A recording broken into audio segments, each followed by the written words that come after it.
Right. Today, I'm joined by the beautiful Dominique Woolf. Dominique's talents know no boundaries. A singer, and if you didn't know, also performed in Glastonbury, turned entrepreneur, and was this year's winner of Channel 4's The Great Cookbook Challenge. Is there anything she can't do? Her simple, accessible East and Southeast Asian style recipes can be found in her cookbook, Dominique's Kitchen, which hit the shelves this June. Not only is she a busy mother of three, Dominique also has her own food brand, The Wolf's Kitchen, selling a range of sauces, condiments, and snacks inspired by her Thai roots. And if this hasn't fired up your imagination, follow Dominique's culinary journey about the magic of food and her spicy and sexy recipes. Welcome, Dominique. How are you today? I'm great. Thank you for having me. I'm so excited to have you. So, as you know, my podcast is called Naughty Bites. What's your most sinful treat that you find yourself tiptoeing into the kitchen for when everyone's in bed? Well, there'd be a couple of things. So first of all, if I've made it, my miso chocolate fridge cake, oh my goodness, that's ridiculous. I Can't wait to try it. yeah, the recipe's in my book, and I have to say, when I was recipe testing it, it was dangerous. I would hide it from the kids because, it's too good. God. Like, they love it so much, right? And they would eat it all. So I would hide it from the kids, and I would eat half of it in a go. So good. Fantastic. That's so good. Yeah, failing that, a big bar of chocolate. Always, like living in Spain, I miss Cadbury's chocolates, just a whole bar to myself. Yeah, I and know. just literally I know. just I'm can't a help whole nut myself. fan. Whole nut. Always. So I wanted to ask, you've gone from working in recruitment and sales to being a singer and songwriter to starting a family to starting Wolf's Kitchen, and now you're a cookbook and author. Is there anything you can't do? Well, it sounds like a lot, and I guess it is. For me, I'm very tunnel visioned, but I can't be like that in every part of my life. So admittedly, I'm not the most tidy person. So things like the household chores and the laundry, they kind of take a back seat because I can't compete. I can't do everything. So yeah, it's not on all sides. I'm guilty of that as well. I have a habit of not tidying up after myself. Yeah. Thankfully, my husband does. So what made you go, I want to pursue something different? But what was your thought process in that? Yeah, so I did recruit. I actually rewind when I was a teenager, always wanted to do music. That was the thing I wanted to do. I got a job in sales and recruitment because I was good at sales, and I was earning a decent salary for my age because I was able to get those sales and make those placements in recruitment, and I was doing music on the side. So music I was always following that passion, and then I decided to sort of give up the day job, go freelancing. I did freelance market research analysis, which was a little bit not as exciting, shall we say, but it enabled me to free up my daytimes. So I sort of actively pursued music for quite a few years. I guess I fell out of love with it, and I realized it was never going to be the career I wanted it to be. Then had 3 kids in quick succession. So I was literally, I dived into that. So for 5 years, I was a stay-at-home mum. But in the back of my mind, I felt I really was missing something. I was missing this sort of mission, this kind of my reason. And I knew it wasn't going to be music. I knew I didn't want to go back to sales and recruitment. I couldn't be in an office job having spent so many years out of it. And then I literally had, some soul searching. What do I want to do with my life? What is the passion I want to pursue? And I realized it was food. I had always been a mad, passionate foodie. Before the days of Instagram, I was always taking photos of my food. God knows where they are now, though, on some, hard drive somewhere. But I always loved eating out of food. And before kids, I would eat out a few times a week, look at the Time Out best cheap eats and always go and find them, especially kind of Asian cuisine in particular, obviously. So then I realized that food was what I wanted to do. My Thai auntie, because I'm half Thai, my Thai auntie had made these wonderful sauces. So something sort of clicked. I knew it was food related. I knew that these sauces, her tamarind sauce in particular, was amazing. I'd never had a flavor like that. And I thought, wow, it'd be great to bring that to market. I also thought, wouldn't it be great to be food writing? I enjoyed writing. So I knew that there was sort of both strands I wanted to pursue. So what I actually did first, rather than get on to making sauces, I thought, right, well, let's go to Leeds Cookery School. I'm someone who likes going on courses. If I've got an interest, I like to go on a workshop, a course, just to learn more about it. Because I think sometimes it's easy to read the information at home, and it doesn't absorb. For me, I need to sort of be doing it and kind of be a bit more practical with it. And I thought that going to Leith would really immerse myself in the food industry. I didn't know how it would help, but I just felt that it'd give me that sort of foundation. And actually, it proved to really help me in the Great Cookbook Challenge. So what I did is I went to Leith, did about 6 months of part-time course there, a couple of their professional courses. At the same time, I got a regular gig writing a monthly column for a health and wellness site, and that was great discipline. So it was literally going, right, I know I want a recipe, right, let's get that experience. And it gave me that discipline of learning how to, put a recipe together, how to sort of structure it, how to sort of, and, I improved dramatically in that sort of year period. I also there's a local cultural artistic sort of paper around, or magazine paper around North London where I live, called Village Raw.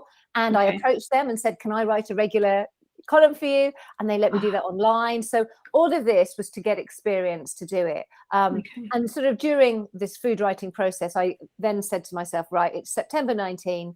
I am going to set myself a goal. I've not worked on these sources that I keep on talking about. So I decided to say by the December, I'm going to have 3 sources. So I gave myself a hard deadline because I knew that was an area I wanted to focus in at that point. And I fine-tuned my tamarind recipe, came up with 2 others that were inspired by Thai spicy sauces, found a manufacturer. And I think for me, and something I tell people is, start before you're ready. It's just so important, because I could have worked for ages thinking of a name. I debated for a bit, couldn't come with anything better. So it came up with the Wolf's Kitchen. I spent a while doing it, and you can pay thousands of pounds getting an agency to help your name. And I thought, you know what, I'm just bootstrapping this. I'm going to do it myself. I went to the local farmers market, because the other thing I was also doing is going to as many sort of workshops and networking events as possible, and events about food. So I'd heard, go and test it in the market. So I didn't have branding, but I had Canva, created a label.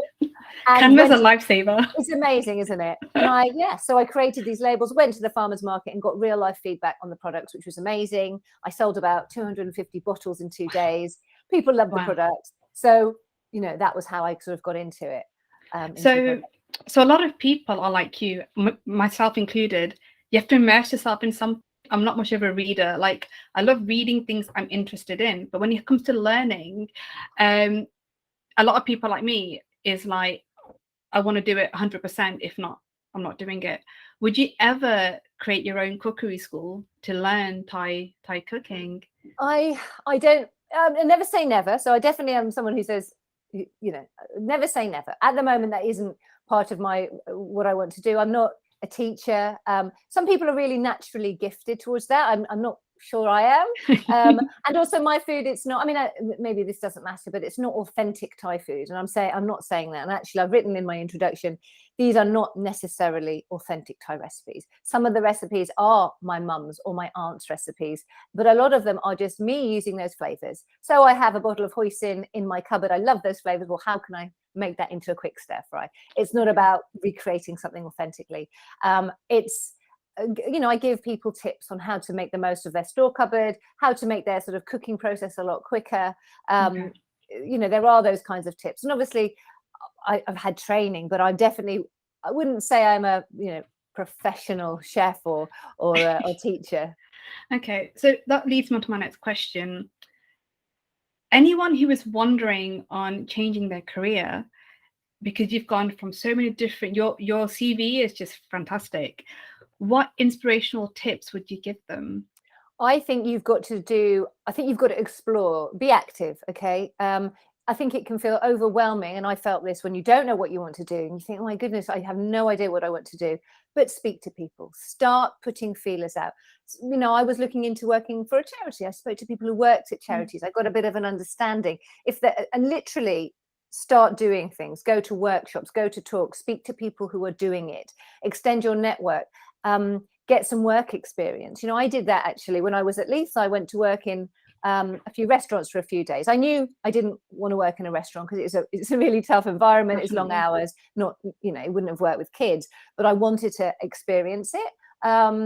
So without a doubt, it's really important just to to throw yourself in it and take action. It's really, really important that you do stuff. Don't just think about it, do it. And whatever direction you fling yourself in, even if you rule it out, because you realize, you know what, I got work experience in that office doing whatever it was, and that's not for me. Great, you've ruled it out, but you need to take action. And as I say, I'm a big fan of networking. I think networking is really important. I set up a networking group myself about 3.5 years ago. I knew I didn't want to go into town. I had young kids. I couldn't go into central London.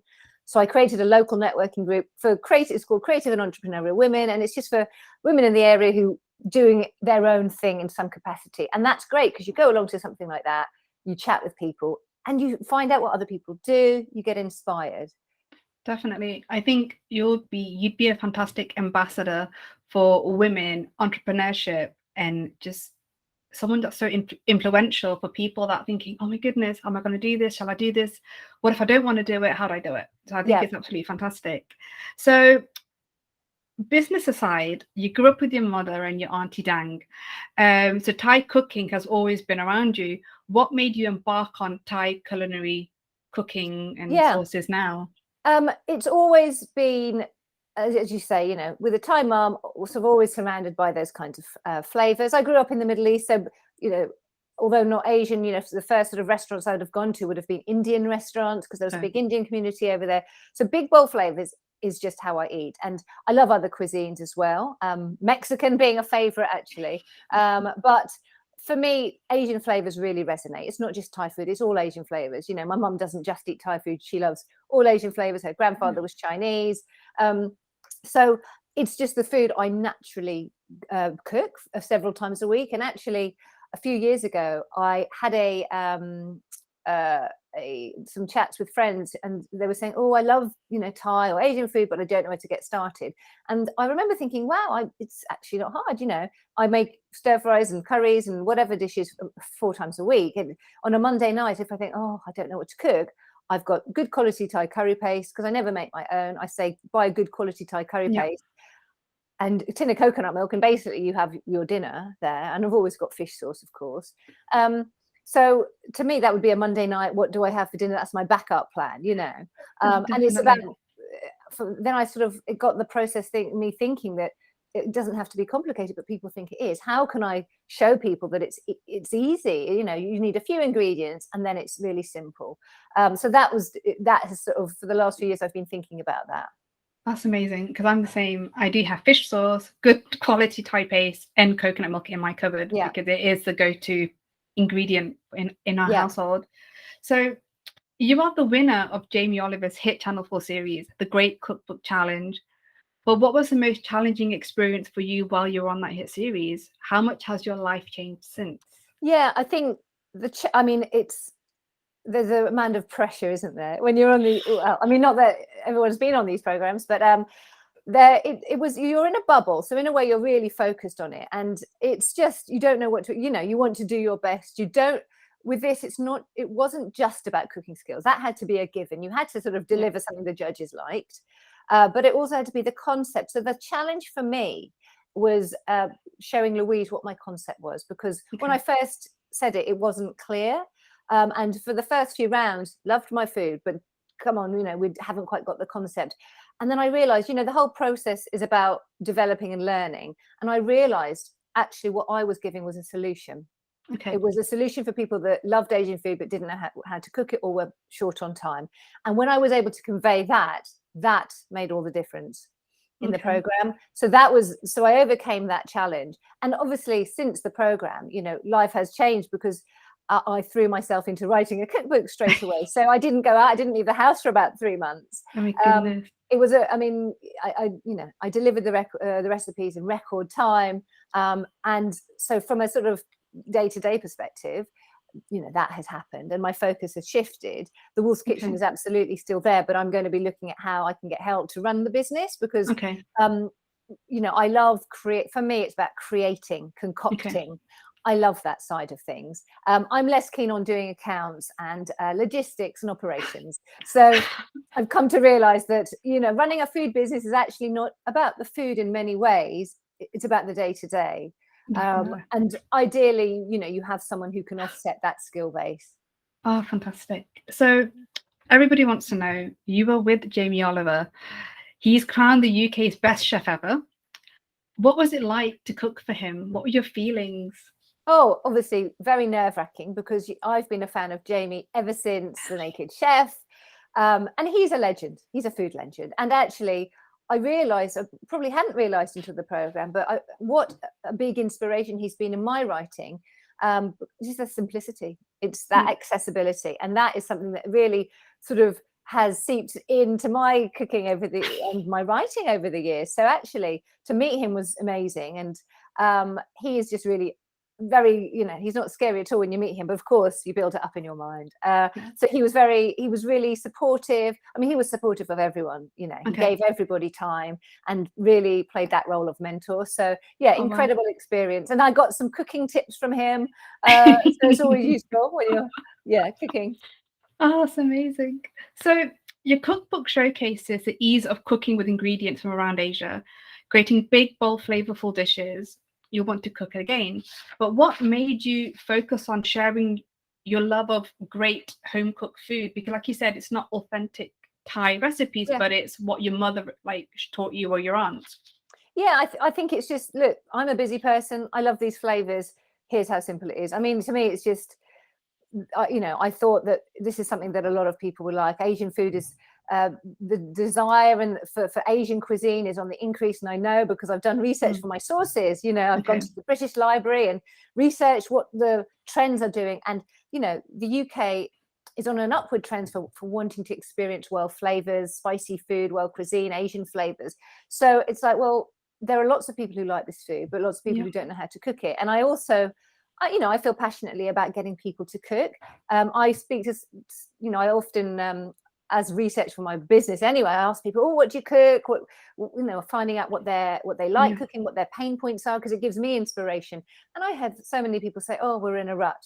They're in a rut. They just, either buying some of these meal kits at great expense, or they don't know what to cook. And it's like, well, if you use my recipes, you shouldn't be in that rut. There are so many different ways of using these ingredients. So I just sort of, this is very authentic to me. It might not be authentic recipes per se, but this is how I cook every single day. This is the kind of food I eat, so it makes complete sense. So I'm just very lucky that Louise, the publisher of Penguin Michael Joseph, was able to understand that was something other people would want. No, definitely, because I think one thing about the UK that I love is that it's so multicultural, and everyone likes spicy foods, flavorful foods. And I think, your book will help channel that to the people that are like, you know what, I want something quick, something fast, but also flavorful. And I think it's good that you're showcasing that for them. Exactly. So your book features small recipes, starters, noodles, stir fries, you name it, it has it. What's your favorite recipe in your book? You see, that will depend. So at the moment, when I'm busy, I've been busy recently, but I've been going through a noodle phase. I've got loads of noodles. I often buy the ready to wok ones, and my peanut hoisin noodles is so easy, and it's got peanut butter, chili, or my chili crunch is what I use, which is my Wolf's Kitchen product, and hoisin essentially as the base. And that to me is flavorful, it's spicy, but it's comforting. That peanut butter is rich and comforting. So to me, that's a dish I often crave, just because it's really simple and I just find it really satisfying. Oh, fantastic. If you ever decide to create a gluten-free hoisin sauce, please let me know, because it's so everything has gluten in. My husband's a celiac, and we love cooking with Asian dishes. So a lot of I miss dark soy, light soy, because it has that punch. And when you use tamari, it's like, it lacks the depth. I think tamari, because actually I use tamari in my sauces, the Wolf's Kitchen sauces, because a friend of mine, can't have gluten. She said, "Oh, can you use tamari?" So I had bottles of it from when I was recipe testing that, and so I just used tamari. But actually, when I was writing recipes for the book, I thought they were the same, and I realised that soy is saltier. Yeah, definitely. And then I thought, oh no, do I have to go back and adjust all the measurements? Because tamari is fine. It's absolutely fine as a substitute for soy. It's just a tiny bit less salty, I think. And it takes, because it's so, for me, it's a little weak, and I do miss proper soy. So, and when we're trying to cook Asian dishes, we absolutely struggle to find a lot of the products that we would usually use before being Yeah. celiac. So Yeah. if you ever do, please Well, let me know. I think all my Wolf's Kitchen sauces, I don't think they have any gluten in them. So there's a few there. And actually, I think the cooking pastes, I'm pretty sure, because they use tamari, those are gluten free. Already done. Happy days. So let's fast forward a little bit. I have been following while actually drooling over your pictures on Instagram. And the one thing I noticed about your pages is that your images are actually real. Like, it's like somebody has actually cooked them themselves. Was that a conscious decision? Because a lot of products, well, photos nowadays are enhanced and edited and, with a beautiful backdrop.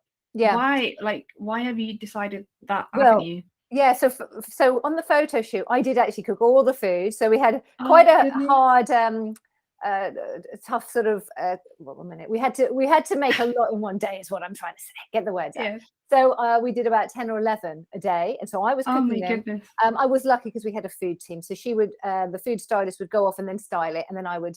Styling's not my forte, so it was styled, but we made a conscious decision to make things look really simple. So there's not the dressing of the table, there might be the odd glass or something else in it, but it's really simple, and we've done that on purpose just to show how simple the recipe is, because it's visually, actually, when you look at a page, the more stuff it's got on it, the more complicated it seems, even if the core dish is exactly the same. So we made a conscious decision, let's keep this simple. These are dishes I cooked, they were, and they're pretty much as they were, a little bit of styling, and that was it. So I think that's why we were able to do so many dishes each day, because the food is so simple. Okay, that's amazing, because I think for anyone that's looking or wondering whether to buy your book, seeing those images will be like, that's it, because some people get nervous and put off by the fact that everything just looks so elaborate. And for me, noticing that, I was like, oh my God, they look real. They don't look like it's on a magazine, but it's what people want these days as well. So, definitely. well done. That's awesome. So I love your range of your feisty products, which they are for me, which I'm so excited. And they are a must for your store cupboard. What's your go-to product from your range of sauces to ease your stress of midweek cooking? Yeah, it's definitely my chili oil, which is the hero product, Chili Crunch. I actually use it in just a couple of dishes, but I put it on top of everything. So even if I'm not cooking Asian food, actually, I'd have it on soup, hummus, pasta, tomato pasta with it, simple dinner, roast some tomatoes in the cherry tomatoes, and with garlic, and then mix it with pasta and put Chili Crunch in it. And it's as simple as that. Stir fry some broccoli, add it on top. So that is, my favorite product. Brilliant. So if you decide, I notice in all of your photographs, you're wearing a red lipstick. Throughout history, red lipstick has been considered many things: provocative, audacious, classic, and disruptive. What is your go-to shade? Well, I like, I've got a few options, but it has to be the orange side of red. Okay, me too. Just that's what I sort of like, and I feel it sort of suits my skin tone. I also like a corally pink, which I have as well. I'm still on the search for the perfect pink. I'd like to find a really good hot pink, but I haven't quite found it yet. I need to go lipstick shopping. So I would definitely wear a hot pink if I could find the shade. We need to exchange, because I only wear corals, orange side of red, and hot pinks. Oh, perfect. But honestly, it's amazing. So I believe you are a female role model, a go-to motivational resource for young girls. You have shown girls what they can achieve, which I see raising the aspirations of young girls around the world. Is there any valuable advice you would give yourself as a young person? First of all, thank you. That's really kind of you to say that. It's so true, but well, I'll be honest, I frittered away my 20s. Probably I could have done more, actually. Entrepreneurship wasn't the thing it is now. I don't think it was. And with internet, because internet wasn't as big a thing when I was in my 20s. It just wasn't. I remember someone in the office buying something from Amazon, and that was like, what are you doing? That's weird. We all thought this guy was weird. He was buying all this stuff from Amazon. Actually, he was ahead of the game. So it is different, and it's opened things up. It's a leveler. And I'd say, don't waste a moment. Go, absolutely explore your passions, but be active, take action. I think I probably spent, and you know what, it's fine. I wish I had if I could have gone back, I'd have got work experience in a food company. That would have been really useful. I didn't necessarily know I wanted to do food at that point in time. You know, I was following music, which in reality, there is more of a luck. You can work really hard and it is a luck game, to be honest. I think you've got to have that talent, but there is a lot of luck at play. So it's a bit harder. I mean, just it is hard. It's a hard industry.